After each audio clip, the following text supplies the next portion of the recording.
بسم الله الرحمن الرحيم. أولا السلام عليكم ورحمة الله وبركاته. soo dhawaada walaalaha sharafta badan ee ku xiran channelkeena caafimaadka.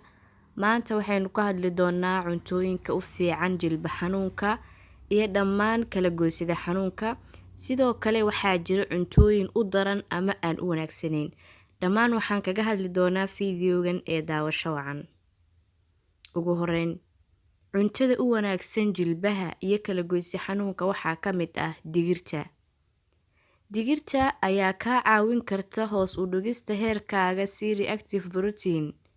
Sidoo kale, waxay hoos u dhigi kartaa calaamadaha caabuqa. Waxayna ku siinaysaa borotiin si aad murqahaaga uga horseedid in ay noqdaan kuwo adag iyo kala goysadaba inay ku xoojiso. Waxyaalaha kale u wanaagsan jilbaha iyo kala goysi xanuunka waa broccoli. Broccoli waxaa ka buuxa fitamiinada sida fitamiin A iyo C iyo K oo ka ilaalinaya waxyeelada caabuqa. Waxay sidoo kale ku jirtaa calciumkaas oo ku xoojin doona lafaha. Sheyga saddexaad waa liin macaanta. Liin macaanta ama liinta oranjada ayaa leh ilo badan oo fitamiin C ah, taasoo horseedaysa nidaam difaac oo xoogan, kaasoo ka gacan geysan kara inuu iska difaaco jirka cudurrada infekshanka keena. Kalluunka ama malayga waxaa ku jira maado loo yaqaano omega 3 oo aad ugu fiican cudurrada kala goysida ku dhaca kana yeesha mid soo reysta. Haddaba, waxaynu halkaas uga soo baxnay cuntooyinka u wanaagsan jilbaha kala goysi xanuunka.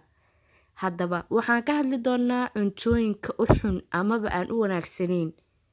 Ay tahay in aad iska ilaaliso haddii aad isku ogtahay jilba xanuun ama kala goysi xanuun. Sonkorta.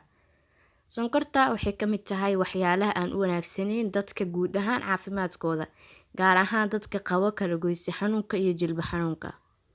Maaha in total iska joojinay, laakiin waxaa wanaagsan qofka inuu si qiyaas u isticmaalo oo iska yareeyo. 2. Cusbada ayadana waxay ka mid tahay waxyaalaha u daran dadka qaba kala goysi xanuunka iyo jilba xanuunka. 3. Hilibka gaduudan. Hilibka gaduudan waa hilibka geela, ariga iyo lo'da. Ayagana uma wanaagsana dadka qaba jilba xanuunka iyo dhammaan noocyada kala duwan ee kala goysi xanuunka. Haddaba waxaynu halkaas ku soo koobnay cuntooyinka u wanaagsan jilba xanuunka iyo kuwa aan u wanaagsaneyn. Waan filayaa inaad ka faa'iideen fiidiyogan. Waa mahadsantiin walaalaha qaaliga ah. U share gareeya walaalihiina kale si ay uga faa'iidaan ayagana. Wassalaamu calaykum.